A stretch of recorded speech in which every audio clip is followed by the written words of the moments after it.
Update muna nga tayo sa mundo ng basketball sa Gilas, Pilipinas. Gulo sa pagitan ng Australia at Gilas, Pilipinas. Posible nga bang maulit? Ngunit bago yan, pakipindot naman ang like, subscribe at ang notification bell para updated ka sa lahat ng aking ina-upload. At kung gusto mong magpa-member sa aking channel ay pindutin mo lamang ang join at automatic ka na sa mga shoutout. 7 taon na nga ang nakakalipas matapos ang nangyaring gulo sa pagitan ng Gilas, Pilipinas at ang Australia sa FIBA World Cup Qualifiers 2018. Nangyari nga ang gulo noong July 2 sa Philippine Arena. At nagtrending nga ang gulo na ito at masasabi nating isa sa pinakamalaking gulong nangyari sa kasaysayan ng basketball sa FIBA World Cup. At nasuspindi nga noon ng mga Gilas players at gayon na rin ng mga coach. Si Calvin Abueva 6 na laro, si Carl Brian Cruz 5 laro, si Terence Romeo 3 laro, Andre Blatch 3 laro, Japet Aguilar 1 laro, Roger Pugoy 5 laro, Gio Halalon 5 laro, Jason Castro 3 laro, Troy Rosario 3 laro, Matthew Wright 1 laro. Suspindido rin ng mga coach na si Coach Jong Ochiko 3 laro at si Coach Chot Reyes 1 laro. Kaya naman sa panibagong FIBA World Cup Qualifiers para sa 2027, ito na naman at naka-line up na naman ng Gilas, Pilipinas ang Australia. Kaya naman hindi maiwasan ng mga Gilas fans at gayon na rin ng mga Australian fans na magkomento.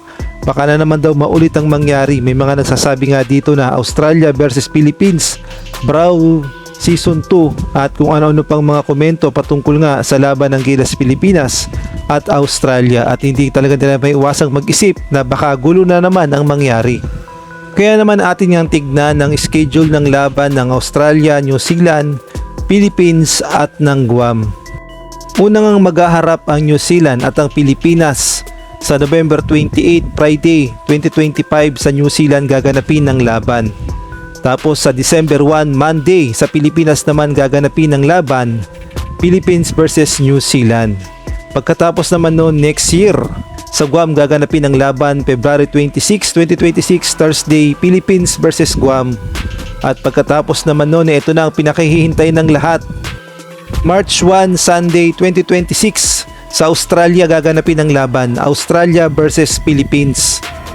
Sa July 3 naman, Friday sa Pilipinas gaganapin ng laban, July 2026 nga yan, Philippines versus Guam. At pagkatapos noon, July 6 naman, Monday 2026 sa Pilipinas gaganapin ng laban, Philippines versus Australia. At masasabi natin kaabang-abang talaga ang laban ng Gilas, partikular na sa rematch sa Australia.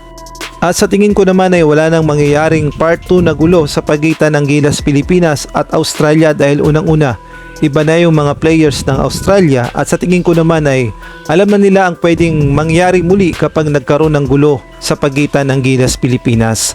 At kahit ang Gilas, Pilipinas ay iba na rin naman ang mga players at mas mababait na ngayon at ang head coach na ay si Coach Tim Cone na hindi papayag na magkagulo muli sa pagitan ng Gilas, Pilipinas at Australia. At alam nating lahat na mas mababait ang mga players ng Gilas ngayon